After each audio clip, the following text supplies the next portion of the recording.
In Islam, there are two reasons why legislations have been given. For example, a ruling is either ta'abbudi or mu'allal. Ta'abbudi, it means that we don't know the reason for the legislation, and mu'allal, it means that we know the reason for the legislation. For example, Allah subhanahu wa ta'ala commands us to pray 3 rak'at for Salatul Maghrib, 2 out loud and 1 silent. There's no reason, we don't know the reason why it's 2 out loud and 1 silent, and we also don't know the reason why there are 3 rak'ats.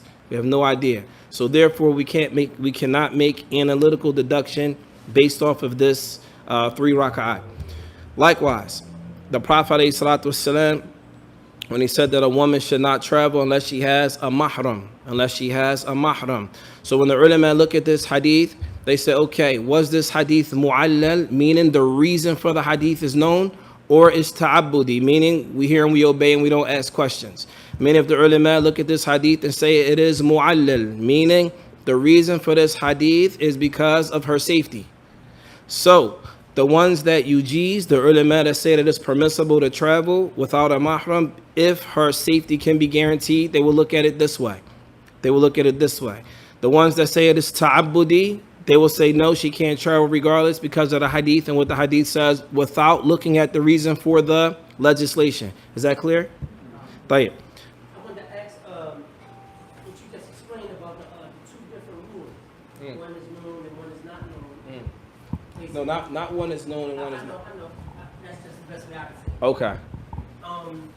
Does it change the nature of the ruling? Like, does it make one, the one where, like example you gave, that's clear. You can't change it, you can't touch it, you can't put no analogical deduction, none of that. There's no wiggle room. Huh? There's no wiggle room. No wiggle room. So with the other one, it is wiggle room, and it changes. So, shuf. Based on this is why you have ulama that give fatwa. This is why you get verdicts, right? So we have a hadith, right? Any hadith, right?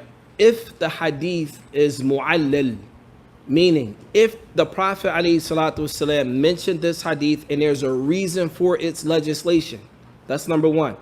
Now the next step is we have to know what is the reason for the legislation. If you understand what the reason for the legislation is, now it opens up the door for analytical deduction for the ulama, not for average everyday people. You come on your own let. The scholars now will look at this and say, okay, if this is the reason for the legislation, now let's look and compare it to something else. This is why right now today, if someone told you I wanted to smoke weed, you say weed is haram. Why is it haram? You wanted to shoot dope. Why is it haram? You don't have an ayah and you don't have a hadith that say you can't shoot dope. Sah? Like, what are they using? Khamr. Why? Why khamr? Because the reason for the legislation is known. You khamr al-aql. It causes the intellect to fluctuate. So the ulama use that reason there and apply it to other verdicts, to other rulings. Anything now that does the same effect takes the same ruling. Okay? This is what makes Islam applicable across all phases. Because when you have a hadith and you know the reason for the legislation, then you can apply it to other areas. Wadah? Is that clear? Bye.